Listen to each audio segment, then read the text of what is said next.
Together with 5 other schools and organizations, we are currently working on a review project called Carbon Footprint Training in Vet Schools. The project has a duration of 28 months and we have planned a lot of activities during this period. The first task of our project was to calculate and analyze the carbon footprint of our school, which we have already completed. Now we would like to present you our results, so let's start. The main problem of the CO2 emissions is the rapid increase of the planet's average surface temperature. This process is called global warming and has a huge impact on our climate, which in turn causes a change in our ecosystem. First, let's take a look at our school. The College of Engineering in Wolfsberg is a technical school with about 600 students and 60 teachers.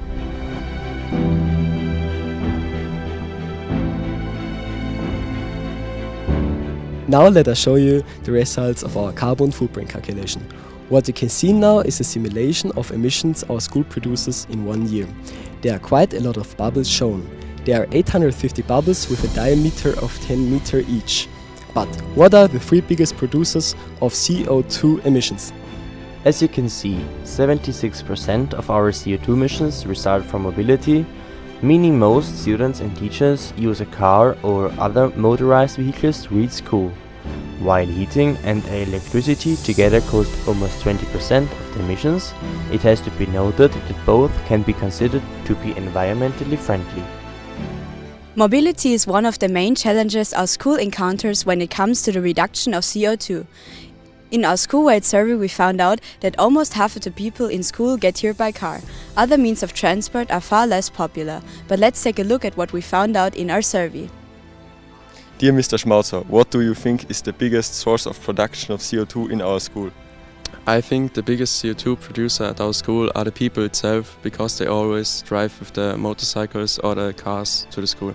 Okay, thanks for your opinion. Hello Emil, if you had to guess, what is the biggest source for the production of CO2 in our school? My first guess was the heating of our school. Indeed, we get the heat from a company nearby. I also think that the transport is the biggest producer for our CO2 in the school. Thanks for your statement. How do you normally get to school? I normally ride my moped to school. Why do you ride your moped to school? Well, I guess it's just convenient. Would there be a more environmental friendlier way to go to school? Well, technically I could go by bicycle, but it's just not convenient. Why not? Because it's quite far and it's up the hill, so I can't really use that every day. Okay, thank you.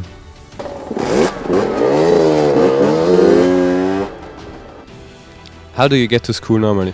Normally I go to school with my car, And why do you choose to do so? because it doesn't take that long. Is there an environmentally friendly option you can choose? Yes, I could choose my bicycle, And why don't you, sir? because it takes me much longer to go to school, and when I go home it's going uphill, so I would be very sweaty when I'm home. Thank you. Okay, Gottfried, how do you normally get to school? I usually take the train.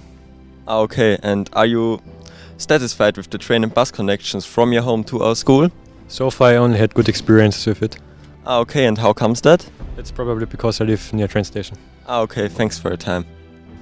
Hello Nikita, what could our school do to inspire more students to try to get another way to school? I think the biggest problem, and also one of the big reasons why so many students want to go to school by car, is because the waiting time for the bus is so long. So if you want to do something productive but you hate for the bus, it's not good. So I think that if we fix the bus routes, some students will have a good way to go to school. It's affordable and also environmental friendly. Thanks for your statement. Dear Mr. Jansky, as you know, we have finished our analysis of the current CO2 output for our school. Were you as surprised as we were about the high amount of carbon dioxide that we produce through transport to and from school? Yeah, it was really surprising for me because, as you know, we as a public school have a lot of equipment here, and so it was quite surprising that result. But one reason for that, I think, is the district heating we are using, and so we do not use much CO2 emissions in our heating and electricity, especially in heating. But it was really surprising, yeah. In your opinion, why do so many students choose their car or a moped to get to school? Yeah, I think because you asked the question because we know that the most amount of our CO2 emissions come now from our transportation, and I think maybe there are several reasons for that. One is of course the opportunity use the public transport. So in the morning that should be not a real problem, but especially in the evening. There are not that many connections for all of the pupils, so they use their own bicycles or cars or motorbikes. And there's of course another reason, because especially in that age, you are really happy if you have your own bike and maybe you have your first car or can use the car of the parents, and so maybe that causes that we have that many transportation. Another topic that we can maybe point out here is that we have a parking slot here in the surrounds, which is free of charge. That means that it doesn't occur any costs for the students. And of course in big cities that's a totally different situation. Are there any steps the school is going to take in view of the results of the survey? Yeah, I think that is one of the ideas of the project itself, so that we will have now discussions with the public transportation authorities, and of course we also will use other experts, maybe photovoltaic systems and so on, but especially in the field of transportation we have to get in contact with public transport authorities, and of course also to raise the awareness of the students and the teachers. Thank you for your time, Mr. Janschke.